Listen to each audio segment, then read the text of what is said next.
Welcome to see a quick and simple video on how I made a workaround for problems with the window motor of Roomster, Fabia, and some other cars. The electrical control of this motor has its own life. It sometimes works and sometimes does not. Some say it's about the relay and capacitors and 100 other things. This solution here is not perfect, but for me, it's enough to have some fresh breeze from the air on a hot summer's day and, best of all, it does not cost anything. With the door panel taken away, I reconnected the power window switch. Disconnect the connectors to the motor.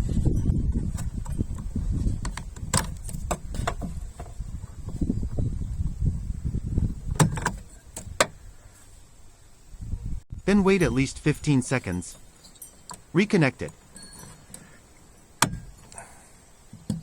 Pulling the buttons. The window works like magic, but it will do for approximately 10 minutes only.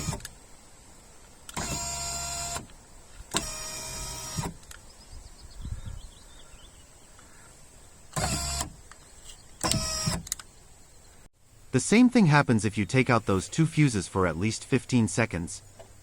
So what fun to do!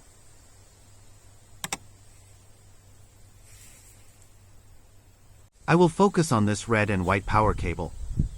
All the time, I have the ignition switch off. Maybe you are wondering why it looks like this. I cut and tested all the cables until I found that the red and white were best to work with. First, I measured it. Then I also saw power in the black and blue and also in the white and gray cables. But I connected the switch only on the red and white cable.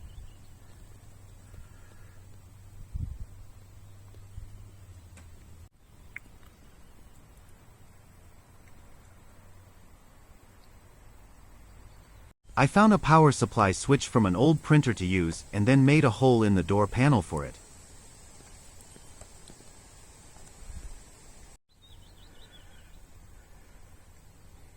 Cut the cable and connect the switch.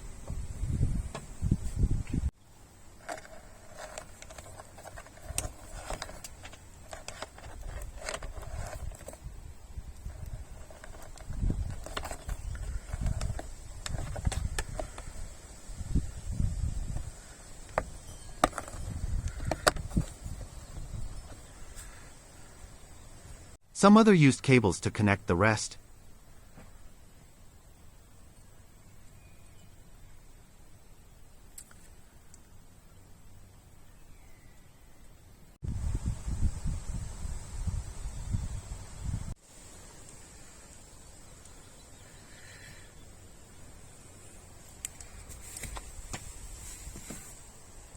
Time to test. Putting back the connector to the motor. The new switch to power on. Remember, the window motor has been without power for several minutes. Click on the window switch. The window is working like magic again.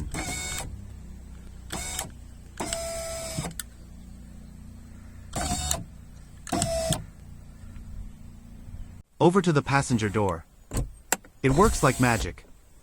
But to be more convenient for the passenger, I found an old switch I will put there also that will work in the same way.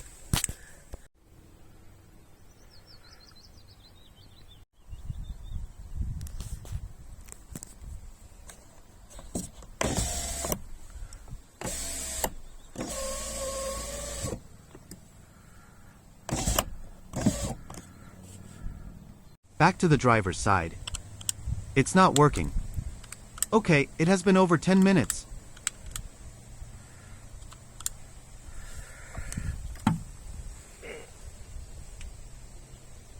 Disconnect the power. Connect. Not working. It was too quick.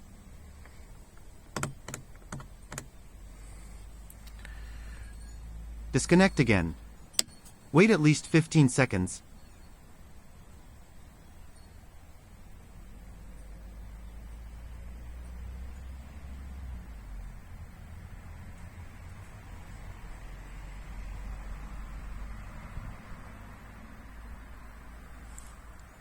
Connect the power. It's working like magic again.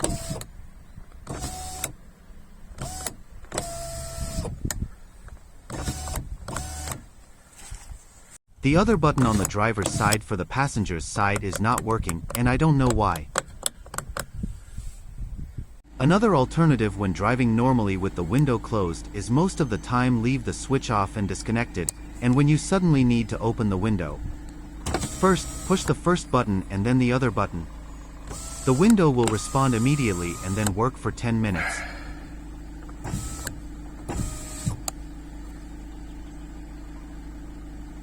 By the way, be careful with the white clip keeping the door opening wire in position to not be damaged. Otherwise, it won't be easy to open the door. Personally, this solution is okay for me in an old car in the summer and feeling the wind blowing in my hair. And to not feel embarrassed to use the driving gate to McDonald's and order a McVegan through the open window instead of opening the door in front of the nose of the sweet girl. Right? Happy driving, Dan.